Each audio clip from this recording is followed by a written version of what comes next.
Hi friends, welcome to tech travel Telugu.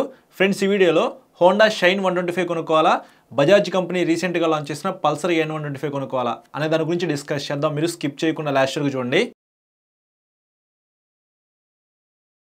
First specifications గురించి చూద్దాము. Best value for money vehicle ఏముందో లాస్ట్లో conclusion అయితే ఇస్తా. ఇంజిన్ విషయానికి వస్తే 12 ఎయిర్ కూల్డ్ 124cc BS 6 ఇంజిన్తో లభిస్తూ ఉంది. షైన్ 125 అనేది 10.8 PS పవర్ 11 Nm టార్క్ అయితే ఆ ఇంజిన్ జనరేట్ చేసింది. అదే N125లో చూసుకున్నట్లయితే 12 ఎయిర్ కూల్డ్ 124.8cc BS 6 ఇంజిన్తో లభిస్తూ ఉంది.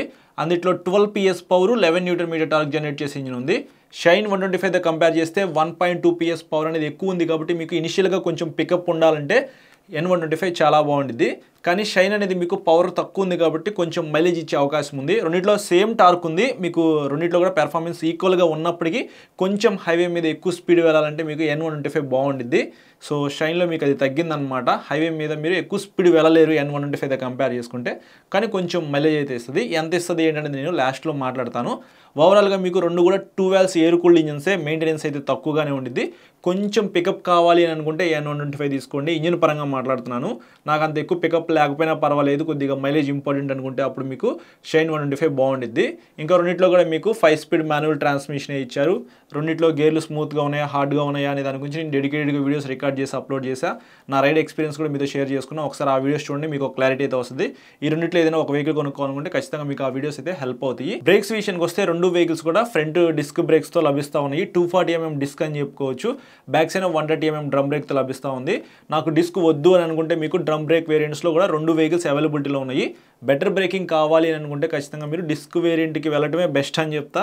ట్రావెల్ చేసే వాళ్ళు మాత్రం బ్రేక్స్ బాగా పడాలన్నమాట వాళ్ళకి. ఎందుకంటే రోజు కమ్యూటర్ పర్పస్గా సిటీలో తిరుగుతూ ఉంటారు కదా, సో వాళ్ళకి బ్రేక్స్ చాలా ఇంపార్టెంట్ అనమాట. అప్పుడు మీకు డిస్క్ బ్రేక్స్ బాగా ఉపయోగపడతాయి. సో అదొకటి మీరు మైండ్లో పెట్టుకోండి. ఇంకా రెండింటిలో కూడా కాంబీ బ్రేక్ సిస్టమ్ అయితే కామన్గా ఇస్తున్నారు. అంటే బ్యాక్ సైడ్ బ్రేక్ ప్రెస్ చేస్తే ఫ్రంట్ బ్రేక్ ఎంగేజ్ అయ్యి కొంచెం బ్రేకింగ్ అయితే బాగుండిద్ది. సస్పెన్షన్ విషయానికి వస్తే షైన్లో ఫ్రంట్ టెలిస్కోపిక్ సస్పెన్షన్ అయితే ఇచ్చారు. బ్యాక్ సైడ్ 2 షాక్స్ అయితే ప్రొవైడ్ చేశారనమాట. అదే N125లో చూసుకున్నట్లయితే ఫ్రంట్ 30mm టెలిస్కోపిక్ సస్పెన్షన్ అయితే ఇచ్చారు. బ్యాక్ సైడ్ మోనో షాక్ అయితే ప్రొవైడ్ చేశారు. రెండిట్లో బెస్ట్ సస్పెన్షన్ ఏది అని నన్ను అడిగితే నేనైతే N125 బెస్ట్ సస్పెన్షన్ అని చెప్తాను. ఎందుకంటే మీకు అన్నిట్లో కొంచెం లాంగ్ ట్రావెల్ సస్పెన్షన్ అయితే ఇచ్చారు కాబట్టి ఎప్పుడైనా మీరు మీ ఏరియాలో ఆఫ్ రోడ్కి వెళ్ళినా సరే బెటర్గా పెర్ఫామ్ చేసిద్ది. సో షైన్ కూడా మీకు బాగుంటుంది, కానీ షైన్ అనేది కొంచెం స్మూత్ ఉండిద్ది అనమాట. చిన్న చిన్న గుంతల దగ్గరికి వెళ్ళినా సరే మీకు కొంచెం ఇట్లా పైకి తగిలిద్ది. సో మా ఫ్రెండ్ ఆల్రెడీ యూజ్ చేస్తున్నాడు కాబట్టి చెప్తున్నాను. సస్పెన్షన్ పరంగా చూసుకుంటే కొంచెం స్మూత్ సైడ్ అయితే ఉంది షైన్ అయితే. N125 బాగుండిద్ది. అది మోనోషాక్ అయినప్పటికీ మీకు లాంగ్ ట్రావెల్ ఇచ్చారు. నేను రైడ్ చేశాను కాబట్టి చెప్తున్నా, N125 సస్పెన్షన్ చాలా బాగుంది. టైర్స్ విషయానికి వస్తే 80/100 సెక్షన్ టైర్ అయితే N125లో ఇచ్చారు. సేమ్ అదే టైర్ మనకి షైన్లో కూడా లభిస్తూ ఉంది. బ్యాక్ సైడ్ టైర్ కూడా సేమ్ అనమాట, అదే 80/100 సెక్షన్ టైర్ షైన్లో అయితే. కానీ మీకు N125లో 110/80 సెక్షన్ టైర్ అయితే ఇస్తున్నారు. కొంచెం వెడల్పు అయితే ఉండిద్ది. పవర్ ఎక్కువ ఉంది, లావ్ టైర్తో లభిస్తూ ఉంది కాబట్టి కొంతవరకు మీకు N125లో మైలేజ్ తగ్గిద్ది షైన్తో కంపేర్ చేసుకుంటే. సో మీకు కొంచెం మైలేజ్ ఇంపార్టెంట్, నాకు మైలేజే ఎక్కువ కావాలి అని అనుకుంటే మాత్రం మీకు షైన్ 125 ది బెస్ట్ అని చెప్తాను. N125తో కంపేర్ చేసుకుంటే కొంచెం తగ్గినా పర్వాలేదు, నేను ఎక్కువగా హైవే మీద తిరుగుతూ ఉంటాను, డైలీ పర్పస్ మీద నేను 100 కిలోమీటర్స్ తిరుగుతాను బ్రో అంటే మాత్రం అప్పుడు మీకు కొంచెం మంచి టైర్లు అయితే ఉండాలి, అలాగే మంచి బ్రేక్స్ ఉండాలి, కొంచెం పెర్ఫార్మెన్స్ కూడా ఎక్కువ ఉండాలి. అలా అనుకుంటే మీకు N125 బాగుండిద్ది. తర్వాత మనము డైమెన్షన్స్ గురించి మాట్లాడుకుందాము. గ్రౌండ్ క్లియరెన్స్ అయితే 198mm అనేది ఇచ్చారు N125లో. షైన్లో చూసుకున్నట్లయితే 162mm అనేది ఇచ్చారు. కొంచెం తక్కువగానే ఉంది N125 కంపేర్ చేసుకుంటే. అయినప్పటికీ మన ఇండియన్ రోడ్స్కి మినిమం 160 ఉంటే సరిపోయింది కాబట్టి మేనేజ్ చేసుకోవచ్చు షైన్ అయితే. సీట్ హైట్ విషయానికి వస్తే 795mm అనేది N125లో ఉంది. 790mm అనేది షైన్లో అయితే ఇచ్చారు. కొంచెం 5mm అనేది తక్కువ ఉంది. మినిమం 5.4, 5.5 ఆ హైట్ వాళ్ళు అయితే ప్రాపర్గా రైడ్ చేయగలరు. 5.6 ఉన్న వాళ్ళకి ఇంకా పర్ఫెక్ట్ అని చెప్పుకోవచ్చు. ఫ్యూల్ ట్యాంక్ కెపాసిటీ విషయానికి వస్తే N125లో 9.5 లీటర్స్ పట్టిద్ది. అదే షైన్లో చూసుకున్నట్టయితే 10.5 లీటర్స్ అయితే ఇచ్చారు. 1 లీటర్ అనేది ఎక్స్ట్రా ఉందన్నమాట, అదొకటి ప్లస్ అని చెప్పుకోవచ్చు. వెయిట్ విషయానికి వస్తే ఇక్కడ మీరు చాలా డిఫరెన్సెస్ అయితే నోటీస్ చేయొచ్చు. షైన్ 125 113 kg మాత్రమే ఉండిద్ది. అదే N125 చూసుకున్నట్లయితే ఒక 12 kg ఎక్కువ ఉంది, 125 kg అయితే బరువు ఉండిద్ది అనమాట. ఎవరైతే హైట్ తక్కువగా ఉండి ఎక్కువ బరువు మోయలేని వాళ్ళు ఉంటారో వాళ్ళకైతే ఇక్కడ షైన్ 125 బాగుండిద్ది. లైట్స్ దగ్గర డిఫరెన్సెస్ అయితే నోటీస్ చేయొచ్చు. హెడ్ లైట్, టెయిల్ లైట్ N125లో LED అయితే ఇచ్చారు. సిగ్నల్ లైట్స్ మాత్రం బల్బే. అదే షైన్లో చూసుకున్నట్లయితే మొత్తం మీకు హాలోజన్ లైట్స్తో లభిస్తాయి, ఎక్కడ కూడా ఎల్ఈడి అయితే యూజ్ చేయలేదు. ఫ్యూచర్లో అయినా సరే హోండా కంపెనీ వాళ్ళు షైన్ 125కి ఎల్ఈడి హెడ్ లైట్తో తీసుకొస్తారేమో చూడాలి. ఇంకా ఫీచర్స్ విషయానికి వస్తే N125లో ఫుల్లీ డిజిటల్ ఎల్సీడీ కన్సోల్తో లభిస్తూ ఉంది. ఐఎస్జీ అనేది కొత్తగా ఇంట్రడ్యూస్ చేశారు, ఇంటిగ్రేటెడ్ స్టార్టర్ జనరేటర్ అని చెప్పేసి. కొంతవరకు ఫ్యూల్ అయితే సేవ్ చేసుకోవచ్చు, ఎందుకంటే పవర్ ఎక్కువ ఉంది కాబట్టి మైలేజ్ రాదని చెప్పేసి ఇందా నుంచి చెప్తున్నాను కదా. ఈ ఫీచర్ ద్వారా మీరు కొంతవరకు మైలేజ్ అయితే పెట్రోల్ సేవ్ చేసుకోవచ్చు, మైలేజ్ ఎక్కువ వస్తుంది. అలాగే కిక్ రాడ్ కూడా ప్రొవైడ్ చేస్తూ ఉన్నారు, ఇదొకటి ప్లస్ పాయింట్ అని చెప్పుకోవచ్చు. బ్లూటూత్ అయితే ఉంది, ఇది ఇంకొక ప్లస్ పాయింట్ అనమాట.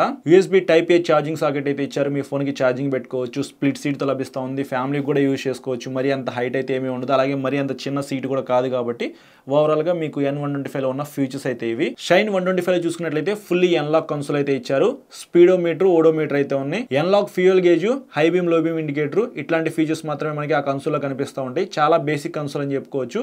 కొంచెం ఫీచర్స్ కావాలి, ఆ వెహికల్కి ఇంకా మంచి కాంపిటీషన్ ఇవ్వాలి అని అంటే మాత్రం మీకు షైన్ SP125 తీసుకోవచ్చు. అందులో మీకు ఫుల్లీ డిజిటల్ ఎల్సీడీ కన్సోల్ అయితే ఉండిద్ది.